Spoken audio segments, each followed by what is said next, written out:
Hello everyone, welcome to ओकुल में आप सभी का स्वागत है। आइए अपने इस full course on Indian economy for UPSC, PCS and SSC exams को हम लोग आगे बढ़ाएंगे। और ये रहेगा इस चैप्टर का जो हमने चैप्टर स्टार्ट किया है, that is chapter 1 Indian economy on the eve of independence, इसका पार्ट 2। ठीक है, जो हमने पिछला पार्ट स्टार्ट किया था that is in the part 1। हमने ये देखा था कि इंडियन इकोनॉमी जो है वो ब्रिटिश रूल के दौरान किस तरीके से थी। ठीक है, उसकी स्थिति ब्रिटिश रूल के दौरान क्या थी। स्पेशली हमने थोड़ा सा बात की थी एग्रीकल्चर सेक्टर के बारे में। ठीक है, हमने वहां पर देखा था कि किस तरीके से जो हमारा एग्रीकल्चर सेक्टर था उसकी क्या कंडीशंस थी ब्रिटिशर्स के साथ, या आप कह सकते हैं हमने थोड़ा सा लैंड सेटलमेंट के बारे में पढ़ा था, हमने थोड़ा सा रेवेन्यू सेटलमेंट के बारे में पढ़ा था, जिससे कि हमने देखा था कि किस तरीके से जो ज़मींदार वगैरह हैं वो भी बेसिकली एक तरीके से जो यहाँ के एग्रीकल्चर सेक्टर था उसका, या जो यहाँ के फार्मर्स हुआ करते थे, जो कल्टीवेटर्स हुआ करते थे, उनका किस तरीके से एक्सप्लॉयटेशन किया करते थे। ठीक है, और बाकी किस किस पर्पस के लिए जो ब्रिटिशर्स हैं वो इंडियन एग्रीकल्चर का यूज़ किया करते थे, कि हमारे वहाँ से किस तरीके से वो रॉ मटेरियल्स ले जाते थे और उसके बाद वहाँ से जो फिनिश प्रोडक्ट्स है वो उसको बेचने के लिए वो लेके आते थे हमारे देश में। ठीक है, ये सारी चीज़ें हमने लास्ट पार्ट में देखी थी। आज हम इसी में आगे बढ़ेंगे, इसी चैप्टर में। थोड़ा सा मैं कहूँगा कि इंपॉर्टेंट चैप्टर है, थोड़ा सा आपको कंटेक्स्ट चीज़ों का पहले समझ में आना चाहिए कि पहले चीज़ें किस तरीके से थी, ताकि उसी के बेसिस पर फिर हम धीमे धीमे क्या होगा आगे को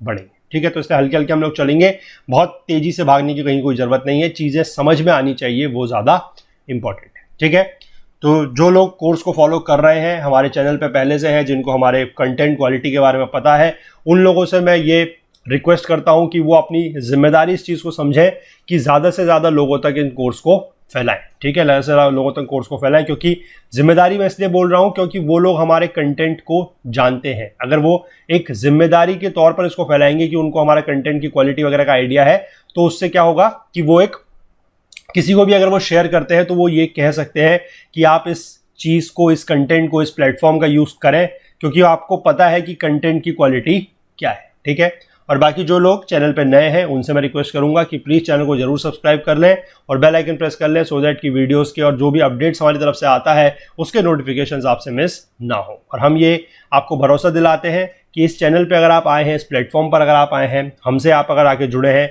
तो आपका जो भरोसा है हमारे ऊपर वो हम बनाए रखेंगे, और आपका जो है आपकी हर मुमकिन तरीके से हम लोग मदद करने की पूरी कोशिश करेंगे। ठीक है, और एक चीज़ और बता दूं मैं, थोड़ा सा चेंज है कि अब से क्या है कि जितने भी लोग वीडियोस देख रहे हैं उनसे मैं फिर यही कहूँगा कि प्लीज़ कमेंट नीचे कमेंट सेक्शन में ज़रूर करें।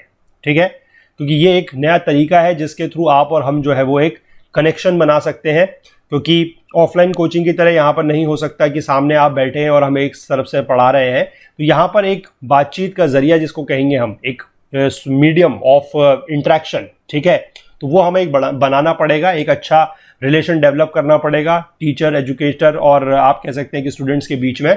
तो उसके लिए आप लोगों को अपनी यहाँ पर प्रेजेंस दिखानी है कि आप लोग यहाँ पर रेगुलरली जो है वो आ रहे हैं, पढ़ रहे हैं। ठीक है, और जिन लोगों को कुछ कमेंट है, कोई क्वेरी है, कोई डाउट है, वो तो अपना यहाँ पर नीचे कमेंट सेक्शन में कमेंट करेंगे ही, डाउट जो है वो देंगे, फीडबैक भी देने हैं ज़रूरी है। और बाकी जो लोगों के पास कोई कमेंट या कोई डाउट नहीं भी है वो लेकिन फिर भी अपनी प्रेजेंस यहाँ पर दिखाएंगे। ठीक है, कमेंट ज़रूर कीजिए, अपनी प्रेजेंस जो है वो यहाँ पर ज़रूर आप लोग दिखाइए। ठीक है, चलिए, और जो लोग हमारे रेगुलर कस्टमर्स, मतलब जो रेगुलर व्यूअर्स हैं, सॉरी कस्टमर्स नहीं हैं आप लोग, यूज़र्स हैं, रेगुलर यूज़र्स हैं, रेगुलर व्यूअर्स हैं, उन लोगों से मैं यही कहूँगा कि अगर आप लोग अपनी प्रेजेंस यहाँ पर दिखाएंगे, आप हमारे एक रेगुलर व्यूअर बन के रहेंगे, तो उसका भी आपको जो है फ़ायदा किसी ना किसी और तरीके से भी मिलेगा। ठीक है, उनके लिए भी हम कुछ एक नई प्लानिंग कर रहे हैं कि जो हमारे रेगुलर व्यूअर्स होंगे उनके लिए कुछ और एडिशनल बेनिफिट्स जो है वो हम लेके आएंगे बहुत जल्द। ठीक है, तो चलिए स्टार्ट करते हैं आज का पार्ट, देखते हैं आज हमें क्या पढ़ना है। चलिए बुक में चलेंगे अपने। तो देखिए, आज हम स्टार्ट करेंगे इंडस्ट्रियल सेक्टर से। ठीक है, देखिए लिखा क्या गया है, as in the case of agriculture so also in manufacturing India could not develop a sound industrial base under the colonial rule. ठीक है, कि जिस तरीके से ये कॉलोनियल रूल के अंडर में इंडिया के जो एग्रीकल्चर थे उसके आप कह सकते हैं कि हाल खराब हुए या खस्ता हाल हुए, सिमिलर तरीके से इंडस्ट्रियल सेक्टर का भी हाल लगभग आप कह सकते हैं कि वैसा ही था। ठीक है, यहां पर भी कुछ अंतर नहीं था, ठीक है। Even as the country's world famous handicraft industries declined, no corresponding modern industrial base was allowed to come up to take pride of place so long enjoyed by the foreigner. तो ये चीजें हमने पिछली बार भी पढ़ी थी कि यहाँ का जो हैंडीक्राफ्ट्स वगैरह था, जो हैंडलूम इंडस्ट्रीज थी, जो हैंडीक्राफ्ट थे, वो काफी ज्यादा फेमस थे, ठीक है। और क्यों फेमस थे ये भी हमने पढ़ा था। इसमें हमने दो चीजें पढ़ी थी। पहली चीज तो ये थी कि उनकी जो क्वालिटी है वो बहुत ही ज्यादा क्या हुआ करती थी, फाइन क्वालिटी थी, ठीक है। ये चीजें आपको थोड़ा थोड़ा रिवाइज भी करते रहनी पड़ेंगी कि फाइन क्वालिटी थी। और दूसरी चीज हमने उसमें देखी थी, एक वर्ड उसमें लिखा गया था कि इट हैड क्राफ्टमैनशिप, मतलब जो उसको आप कह सकते हैं कि कारीगरी उसमें जो थी वो बहुत ही अच्छी हुआ करती थी, ठीक है। तो इसकी वजह से वो क्या थे, वो वर्ल्ड फेमस थे। अब लेकिन क्या हुआ कि जो हैंडीक्राफ्ट इंडस्ट्रीज थी उसके भी हाल जो है वो खराब होते चले गए। लेकिन वो खराब तो हुए, लेकिन उसके करस्पॉन्डिंग कोई और मॉडर्न इंडस्ट्री जो थी वो उभर नहीं पाई, ठीक है। उसको उभरने का कोई मौका नहीं दिया गया ताकि वो उसी तरीके का गर्व महसूस कर सके जिस तरीके का गर्व हम लोग अपनी हैंडीक्राफ्ट इंडस्ट्रीज के ऊपर किया करते थे। तो ये मौका जो है वो नहीं मिल पाया, ठीक है। तो आप देख सकते हैं कि इंडस्ट्रीज का भी जो हाल था, जो इंडस्ट्रियल सेक्टर का भी हाल था, जो मैन्युफैक्चरिंग सेक्टर का भी हाल था, वो भी ब्रिटिशर्स के रूल में या कॉलोनियल रूल में आप एक तरीके से कह सकते हैं कि खराब होता चला गया, ठीक है। आगे देखिए, the primary motive of the colonial government behind this policy of systematically deindustrializing India was twofold, कि जो ये कॉलोनियल गवर्नमेंट थी, ठीक है, जो कॉलोनियल गवर्नमेंट थी, इनका प्राइमरी मोटिव क्या था इस पॉलिसी के पीछे कि इंडिया को डी इंडस्ट्रियलाइज करना है। वो क्या मोटिव था, वो टू फोल्ड था। देखिए क्या था, अभी देखते हैं यहां पर। इंटेंशन पहली ये थी कि first was to reduce India to the status of a mere exporter of the important raw materials for the upcoming modern industries in Britain. तो पहला तो यही है जो हमने पिछली बार भी पढ़ा था कि वो ये चाहते थे कि इंडिया से सिर्फ क्या किया जाए, कि इंडिया को एक ऐसा देश बना के रख दिया जाए कि जहां सिर्फ रॉ मटेरियल की पैदावार होगी, ठीक है। रॉ मटेरियल की पैदावार होगी और उन रॉ मटेरियल को वो एक्सपोर्ट करेंगे कहां, अपने देश में। और वहां से क्या होगा कि जो हमारे देश की, मतलब जो ब्रिटेन की बात कर रहे हैं, कि ब्रिटेन की जो इंडस्ट्रीज हैं उनको फायदा उस रॉ मटेरियल से होगा। पहला तो ये था, पहला इनका जो मोटिव था वो ये था। दूसरा मोटिव क्या दिया गया, देखिए, to turn India into a sprawling market for the finished products of those industries so that their continued expansion could be ensured to the maximum advantage of their home country Britain, ठीक है। तो ये चीज हम पिछली बार बात कर चुके हैं पूरी की पूरी, कि किस तरीके से जो इनके मकसद थे वो यही थे कि पहले यहां से आप रॉ मटेरियल्स को लेके जाएं, ठीक है, अपनी इंडस्ट्रीज में उनका यूज करें, उनको आप फिनिश्ड प्रोडक्ट्स में टर्न मतलब कन्वर्ट करें, और उसके बाद वही फिनिश्ड प्रोडक्ट्स जो है आप लाके इंडियन की मार्केट में रख दें और फिर इंडियंस के सामने ही उनको बेचें। तो ये इनका मेन जो था मकसद था, ठीक है। इसमें देखिए आगे क्या है, in the unfolding economic scenario the decline of the indigenous handicraft industries created not only massive unemployment in India but also a new demand in the Indian consumer market which was now deprived of the supply of locally made goods. तो इस वजह से यहां पर दो problem हुई। देखिए, जो इंडिजीनियस हैंडीक्राफ्ट मार्केट है, इंडिजीनियस मतलब जो इंडिया में बनी थी, ठीक है, जो इंडिया की इंडिजीनियस हैंडीक्राफ्ट इंडस्ट्रीज थी, उसके डिक्लाइन होने से क्या नुकसान हुआ, दो नुकसान हुए हैं, ठीक है, ध्यान दीजिएगा, दो नुकसान हुए हैं। पहला तो यह है कि इंडिया में उससे अनएम्प्लॉयमेंट यानी कि जो बेरोजगारी थी वो बढ़ी, क्योंकि जो भी लोग इस सेक्टर से जुड़े हुए थे, जो भी वहां पर आप कह सकते हैं कि क्राफ्ट्समैन वगैरह थे, कारीगर वगैरह थे, उनकी नौकरी चली गई, क्योंकि अब वो इंडस्ट्रीज रही नहीं है उतनी अच्छी, है ना, तो उनकी नौकरी चली गई, तो अनएम्प्लॉयमेंट हो गया।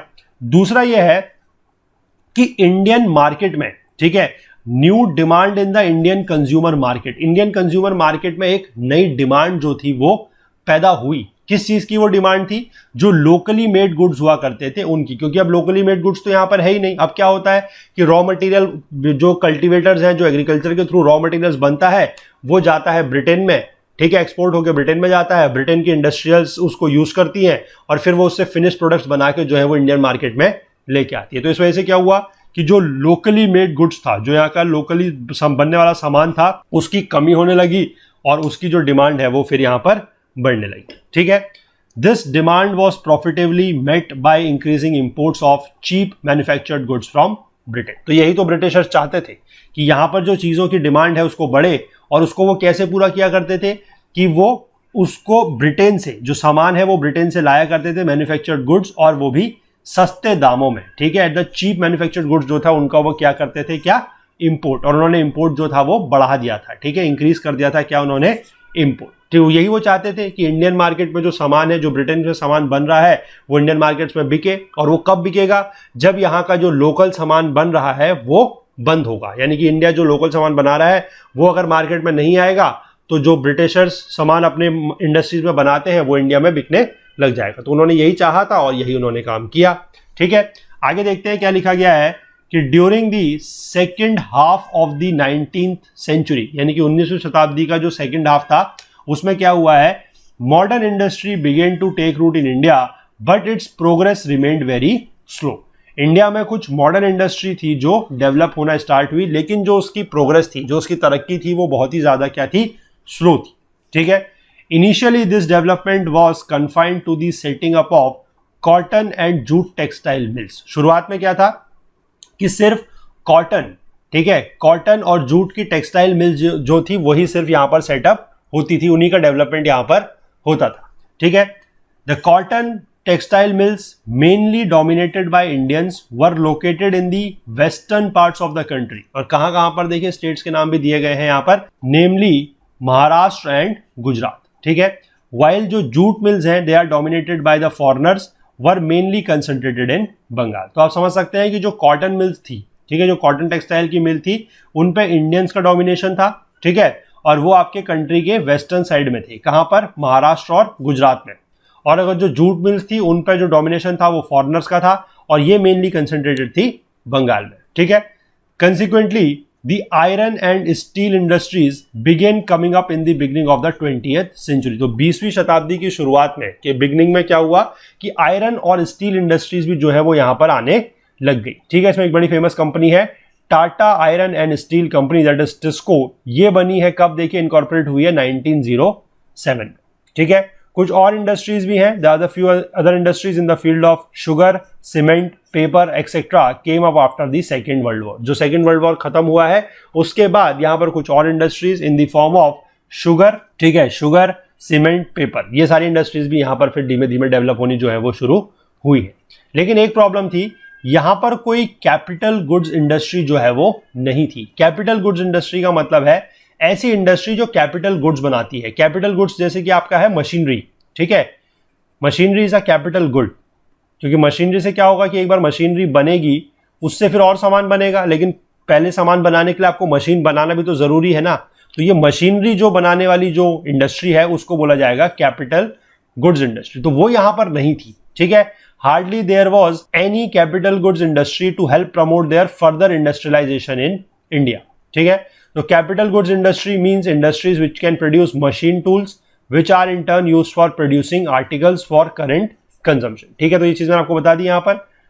The establishment of a few manufacturing units here and there was no substitute to the near wholesale displacement of the country's traditional handicraft industries। तो इसका मतलब क्या है कि कुछ इंडस्ट्रीज जो है इधर उधर कुछ भी इंडस्ट्रीज खोल देने से थोड़ा बहुत वो एक जो आपका ट्रेडिशनल जो यहाँ का पारंपरिक हैंडीक्राफ्ट इंडस्ट्रीज थी उसका सब्सटीट्यूट वो नहीं हो जाएगा, ठीक है। ये चीज यहां पर दी गई है।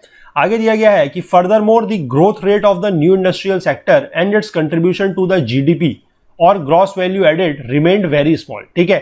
जो ये नई इंडस्ट्रीज जो थी, जो नया इंडस्ट्रियल सेक्टर बन रहा था उसका जो डेवलपमेंट हो रहा था, जो ग्रोथ हो रही थी, ठीक है, जो उसका ग्रोथ रेट था और उसका जो कंट्रीब्यूशन था, जो आपका जीडीपी में योगदान था उसका, ठीक है, उसमें या फिर आप कह सकते हैं ग्रॉस वैल्यू एडेड में जो योगदान था वो बहुत कम था, ठीक है। ग्रॉस वैल्यू एडेड या ग्रॉस डोमेस्टिक प्रोडक्ट के बारे में मैं आपको पिछली बार बताया है कि देश की बाउंड्री के अंदर जो भी सामान बन रहा है, ठीक है, उसकी जितनी भी गुड्स एंड सर्विसेज की जितना भी टोटल वैल्यू है, ठीक है, the sum total of all the goods and services produced within the territory or the boundary of a country is known as gross domestic product, ठीक है।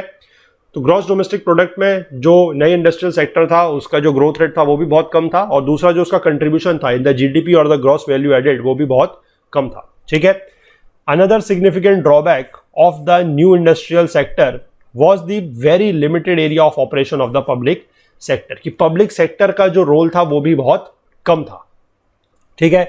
पब्लिक सेक्टर सिर्फ किन जगहों में या किन क्षेत्रों में सीमित था, railways, power generation, communications, ports and some other departmental undertaking. सिर्फ जो पब्लिक सेक्टर था वो सिर्फ और सिर्फ इन्हीं एरियाज में सीमित था।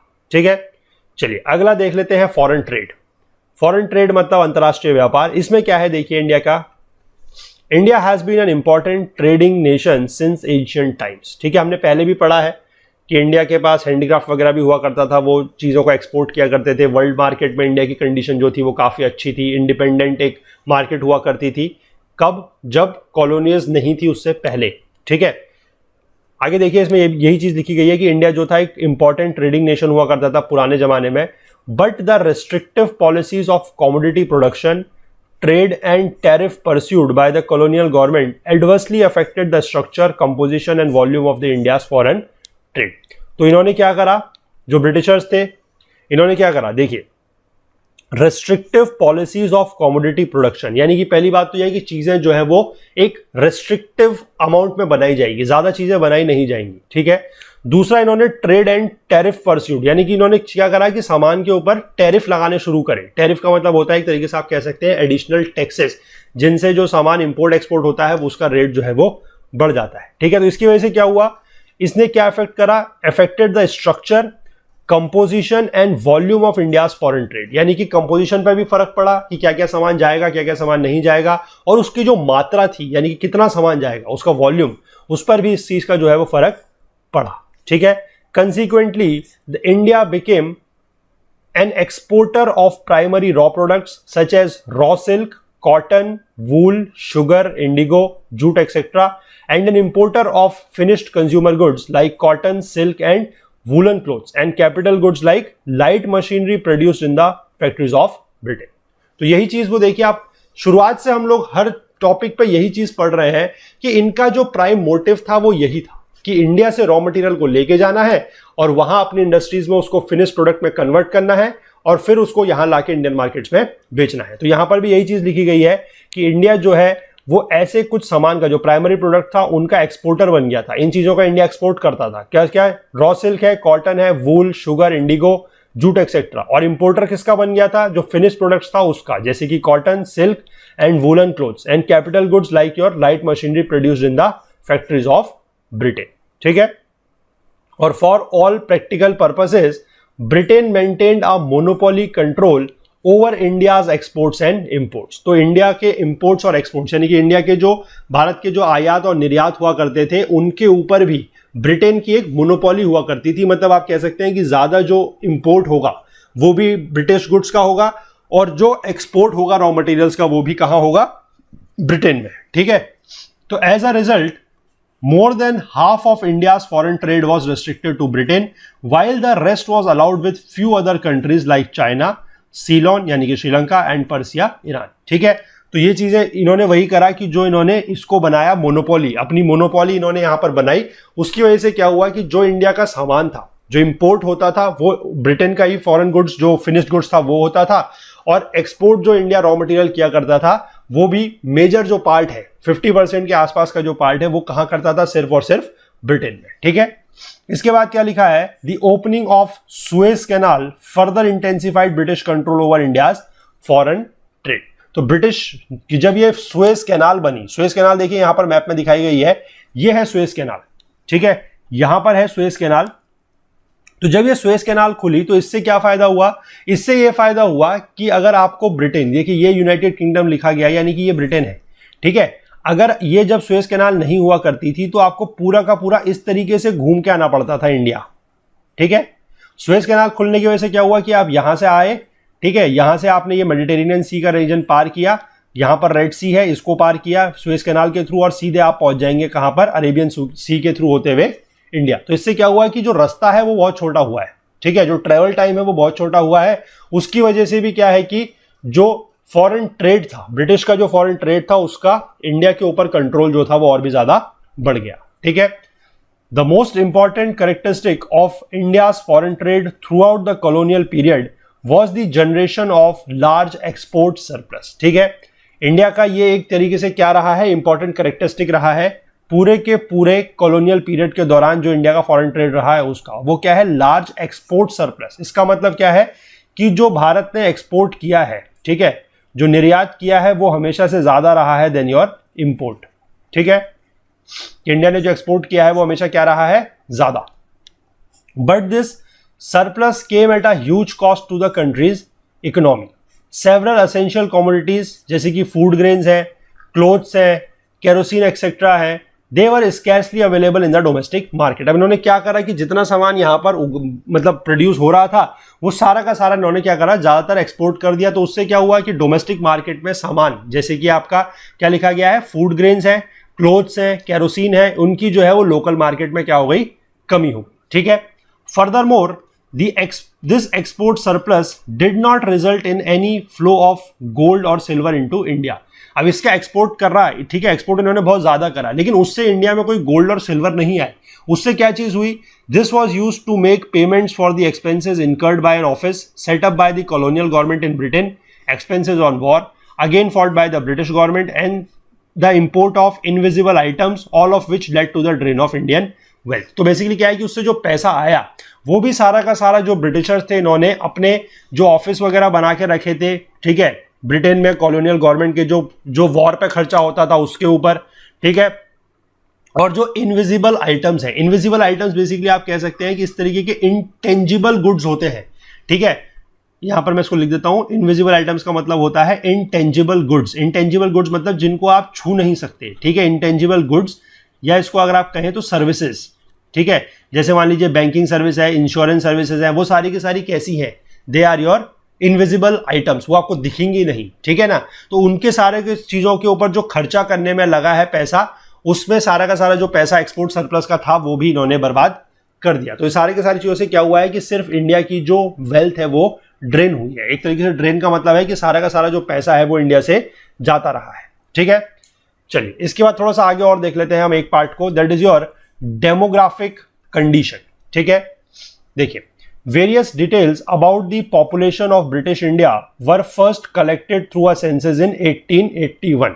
तो यहां पर आपको एक इंपॉर्टेंट इंफॉर्मेशन मिलती है कि जो सेंसस है, जो जनगणना है, वो कब से स्टार्ट हुई है, 1881 से, यानी कि 1881 से, ठीक है। दो suffering from certain limitations, it revealed the unevenness in India's population growth, ठीक है। कुछ उसमें बेसिकली लिमिटेशंस थी, कुछ थोड़ा सा पाबंदियां थी, लेकिन फिर भी उसमें ये चीज पता लग गई थी कि जो इंडिया की पॉपुलेशन ग्रोथ है वो कैसी है, अनइवन है, वो एक जैसी नहीं है, ठीक है। सब्सिक्वेंटली एवरी 10 years सच सेंसस ऑपरेशंस वर कैरिड आउट। तो उसके बाद क्या होने लगा कि हर 10 साल में जो है वो जनगणना होने लगी, और वो अभी भी होती है, ठीक है। लास्ट टाइम आपको पता होना चाहिए कि 2011 में हुई है, अब इसके बाद 2021 में होगी अगली जनगणना या फिर सेंसस, ठीक है। बिफोर 1921, 1921 से पहले क्या था, India was in the first stage of demographic transition, ठीक है। फर्स्ट स्टेज का मतलब है कि जिस समय आपका जो बर्थ रेट है वो भी ज्यादा था और जो डेथ रेट है वो भी बहुत ज्यादा हुआ करता था। That is basically the first stage of demographic transition, ठीक है। सेकेंड स्टेज जो है वो आई है 1921 के बाद, ठीक है। However neither the total population of India nor the rate of population growth at this stage were very high. Second stage में बेसिकली क्या है कि आपका जो बर्थ रेट है और जो डेथ रेट है वो धीमे धीमे दोनों चीजें जो है वो कम होने लगती हैं, ठीक है। तो उसका भी अलग इफेक्ट पड़ता है। ये बेसिकली हमने चीजें जो है वो ज्योग्राफी में थोड़ा बहुत पढ़ी है, ठीक है। अगर आप लोगों को समझ में आ रही है, मतलब आती है या पता है तो बहुत अच्छी बात है, अगर नहीं आती है तो आप मुझे बताइएगा, मैं फिर अगली बार इसको अगले चैप्टर में जो है, मतलब अगला पार्ट जब हम स्टार्ट करेंगे तो उससे पहले थोड़ा सा इसको डिटेल में जो है वो डेमोग्राफिक ट्रांजिशन वगैरह के बारे में मैं आपको समझा दूंगा, ठीक है। लेकिन स्पेशली आप नीचे मुझे कमेंट सेक्शन में बताइएगा कि आपको पता है या ये चीज नहीं पता है, ठीक है। चलिए, लेकिन यहां पर यह लिखा गया है कि इस स्टेज पर भी यह था कि इंडिया की जो टोटल पॉपुलेशन थी वो भी बहुत ज्यादा नहीं थी, और जो पॉपुलेशन ग्रोथ का रेट था वो भी बहुत ज्यादा जो है वो नहीं था, ठीक है, वो भी बहुत ज्यादा नहीं था, ठीक। नॉर लिखा गया ना यहां पर, नॉर, ठीक है, वॉज वेरी हाई, ठीक।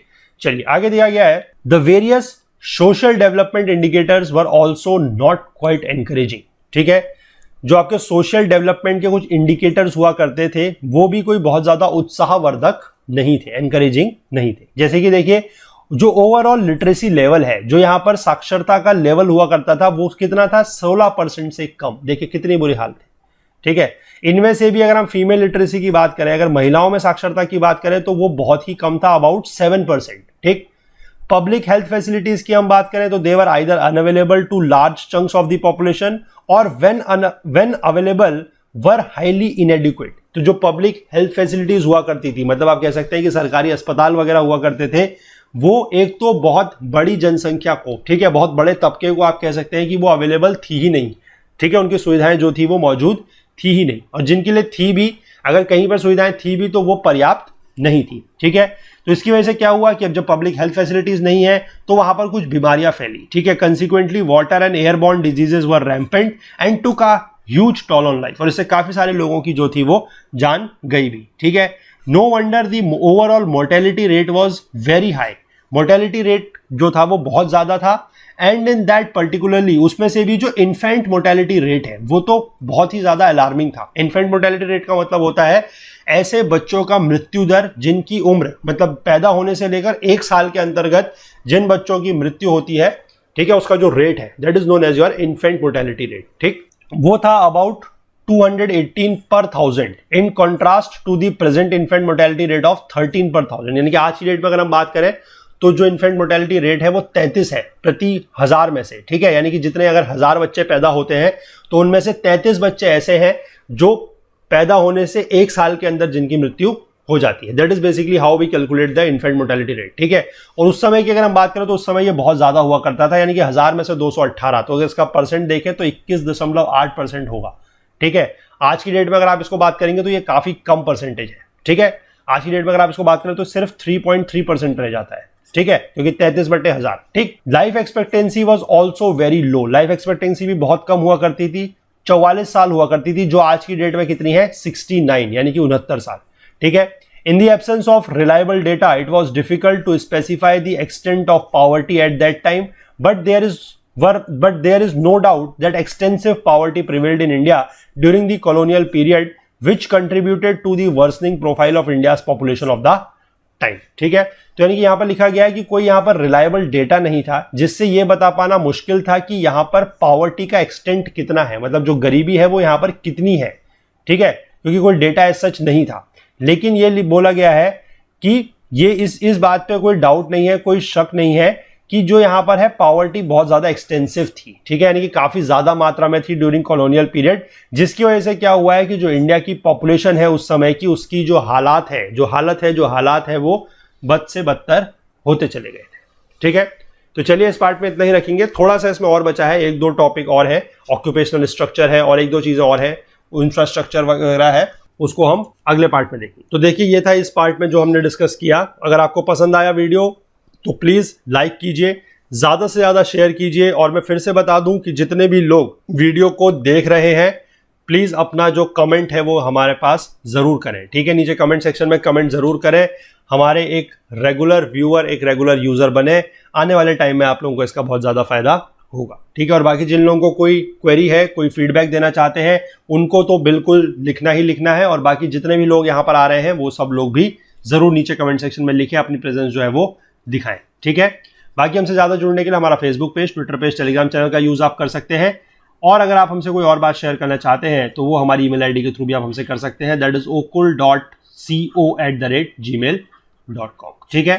तो चलिए मिलते हैं अगले पार्ट में बहुत जल्द, इस चैप्टर को कंप्लीट करेंगे। तब तक के लिए बहुत बहुत ख्याल रखिए, please do take care of yourself, thank you, have a nice day, bye bye.